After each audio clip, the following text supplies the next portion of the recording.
Hey guys, Haku here, and what is this 2 vids in 1 day? It's Black Magic. I'm trying to catch up because I had a couple days off for reasons of audio not working and I couldn't record, but I'm really hoping to try and get at least one video out every day. I just kind of had a rough time with some problems, and right now I'm using an internal mic for my computer, so it's going to sound pretty bad still. I need to buy a mic. I plan to get one soon, a new one, maybe a nice condenser mic. Before I start this, I want to say I wasn't planning to cover the anime for One Piece at all. No plans to do it. But this week's episode was really important. It was eventful because we all know what's coming next week. He said it at the end of this week, and it's an important time, so a couple of important episodes here and there I might do reviews for the anime, or I could do it every week if that's really what people want to see. I'm fine doing it either way. I'm going to be watching every week, I would think. So I'm going to save the main reason we were all watching for last. Starting off, I want to say I thought the stuff with Law and Cavendish was amazing. I absolutely loved the Law and Cavendish stuff, especially the shading on Cavendish's face when he was talking to Law, sitting at the edge of the hill saying, you know, if you're going to die, you're going to have to watch me die first. That was amazing, and it really made Cavendish seem like a serious character, a character that you want to see friends and allies with Luffy and the rest.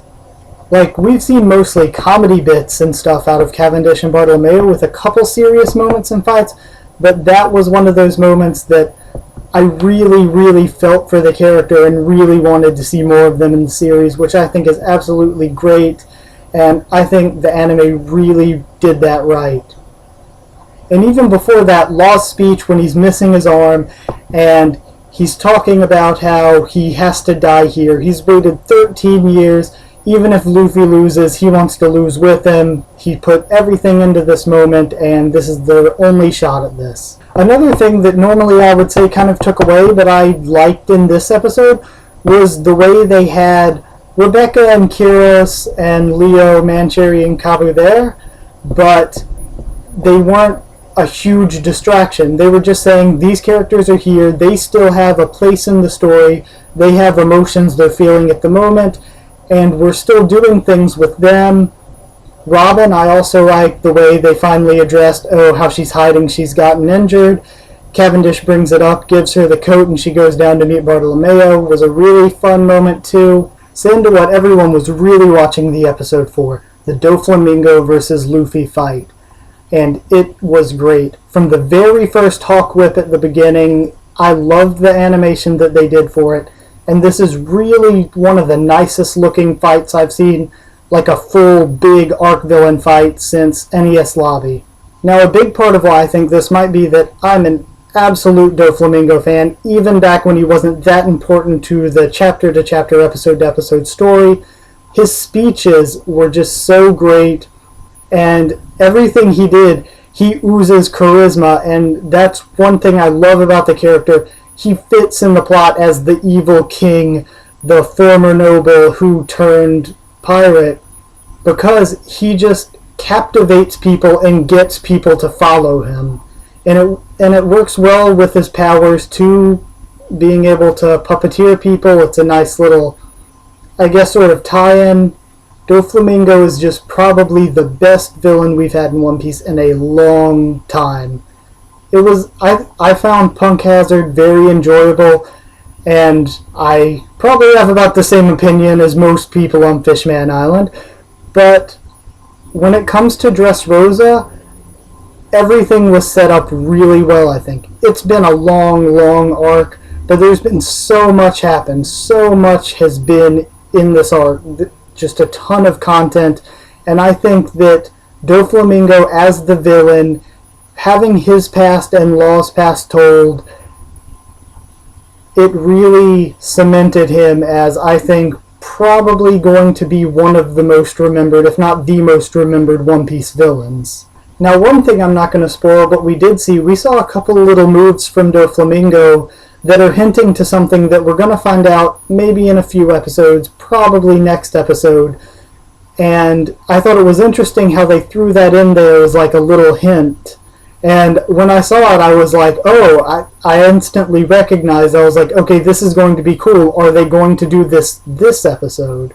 But they didn't, and I just like the way I feel like they wove it in very well, doing it early.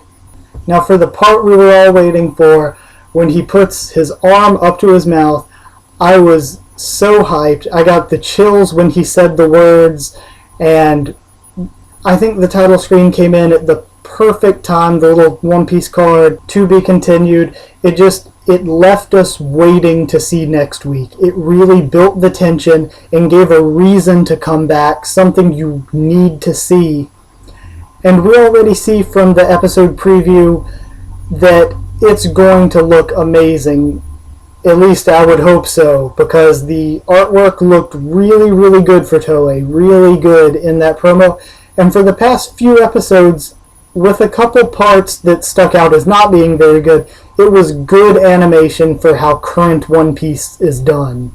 All in all, this was a great episode to lead into something really big next week, and I thought they probably couldn't have done it any better. I mean, there's always going to be some things you don't like, but I can't think of a better way that they could have made this episode given the way that One Piece is done. Now that said, it wasn't the big reveal. It wasn't the amazing thing that we're all waiting to see, but the way it led up to it was very great, very solid. I'd be completely wrong if I didn't just give it a 9 out of 10. I think that's a very fair rating for this episode. Animation was great for One Piece. Plot progression was good. I really thought the pacing in this episode was great, even though the pacing hasn't been great, especially not with the Bartolomeo and Cavendish stuff. But it finally felt like we were getting something really enjoyable, like the Sai versus Lao Ji fight, or even the Frankie and Senor Pink episodes that were amazing. One Piece episode 725, I've got to give it a 9 out of 10, was great. Alright guys, drop a like if you want to, subscribe if you want to, follow the channel on Twitter for updates when the videos are coming out. I'm trying to put out something every day. We're going to have more Tower of God content, more Walking Dead, more One Piece for sure, especially when a new manga chapter comes out and I get to do a live reaction and a review. That's going to be very fun.